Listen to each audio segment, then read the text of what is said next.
السلام علیکم ورحمۃ اللہ۔ بسم اللہ الرحمن الرحیم۔ میں ہوں آپ کا میزبان ابراہیم حسین عابدی۔ آج یکم محرم الحرام ہے، یعنی اسلامی سال کا پہلا مہینہ اور پہلا دن۔ اس دن جو مشہور واقعہ ہے، غمناک افسوسناک واقعہ، حضرت عمر فاروق رضی اللہ تعالیٰ عنہ کی شہادت۔ حضرت عمر فاروق رضی اللہ تعالیٰ عنہ اسلام کے دوسرے خلیفہ ہے اور مراد رسول ہے۔ حضور صلی اللہ علیہ وسلم نے اللہ تعالیٰ سے باقاعدہ انہیں مانگا، ان کے لیے دعائیں کی۔ جب وہ اسلام لائے تو ان کے آنے سے اسلام کو بڑی قوت ملی، اور آپ صلی اللہ علیہ وسلم کی دعا یہی تھی کہ ان کے ذریعے اسلام کو قوت عطا فرما۔ تو اللہ تعالیٰ نے حضور صلی اللہ علیہ وسلم کی دعا قبول کی، اور مراد رسول وہ اس لیے قرار پائے۔ ان کی القابات میں یہ لقب بھی ہے، مراد رسول۔ حضور صلی اللہ علیہ وسلم نے باقاعدہ اللہ تعالیٰ سے انہیں مانگا۔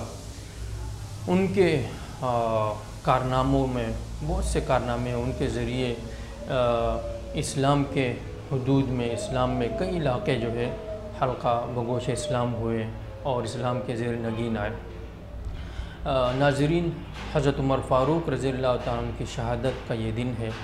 یہ دن ہمیں پیغام دیتا ہے کہ دین کے لیے اپنی جان، مال، عزت، آبرو اور ہر قسم کی قربانی کے لیے ہمہ وقت تیار ہونا چاہیے۔ یہ ہم سے کسی بھی وقت قربانی مانگے تو ہمیں دریغ نہیں کرنا چاہیے، حضرت عمر فاروق رضی اللہ تعالیٰ عنہ کی طرح۔ اور وہ اپنی دعاؤں میں اس دعا کو شامل کرتے تھے کہ یا اللہ اپنی راہ میں مجھے شہادت عطا فرما، اور مدینے میں میری شہادت مجھے نصیب فرما۔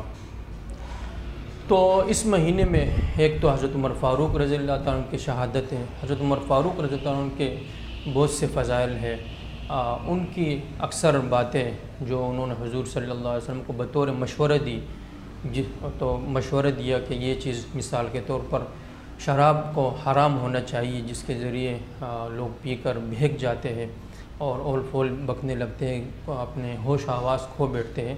تو اللہ تعالیٰ نے آسمان سے زمین پر حضرت عمر فاروق رضی اللہ تعالیٰ نے مشورہ دیا، آسمان پر اللہ تعالیٰ نے فیصلہ صادر فرمایا شراب کی حرمت کا۔ اس طرح کے کئی واقعات ہیں جنہیں موافقات عمر کہا جاتا ہے، یعنی اللہ تعالیٰ نے حضرت عمر فاروق رضی اللہ تعالیٰ عنہ سے موافقت کی۔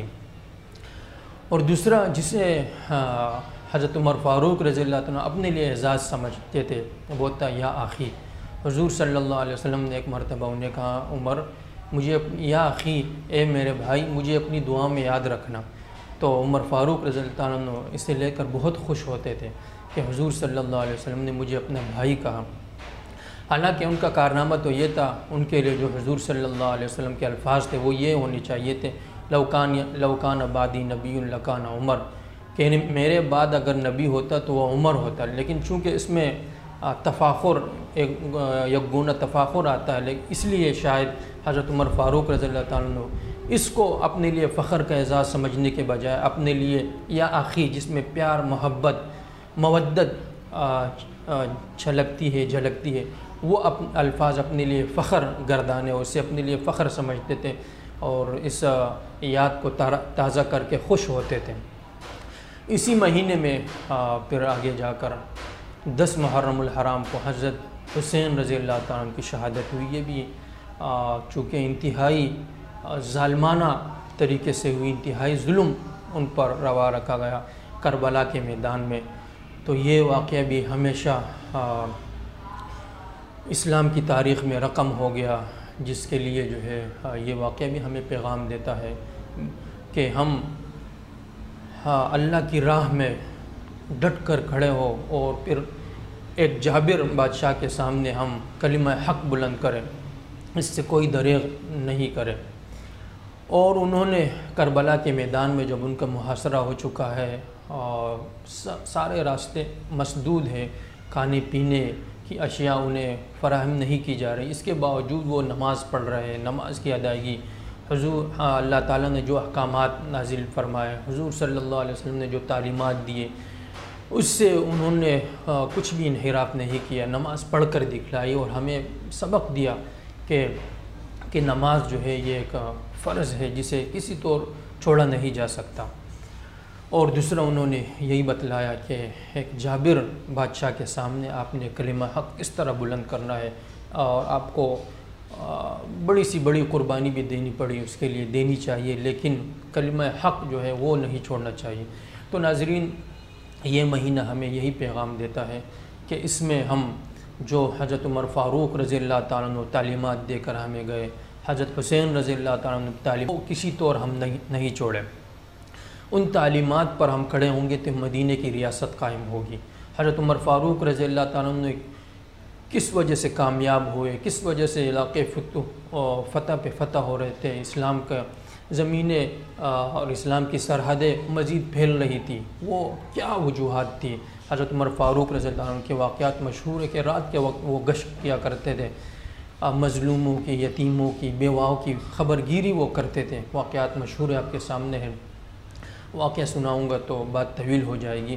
تو مدینہ کی ریاست اس وقت قائم ہوگی جب ہم مدینہ کی ریاست والے کام کریں، نہ کہ مدینہ کی ریاست سے الٹ ہم کام کریں گے تو تب قائم ہوگی۔ حضرت عمر فاروق رضی اللہ تعالیٰ عنہ اپنے گھر والوں کے لیے کیسے تھے، اپنے بھائیوں کے لیے کیسے تھے، اپنے یار دوستوں کے لیے کس طرح تھے، اپنے رعایا کے لیے کس طرح تھے، یہ ہمیں سیرت فاروق کا مطالعہ کر کے جب ہم زندگی میں لاگو کریں گے تب مدینہ کی ریاست قائم ہوگی۔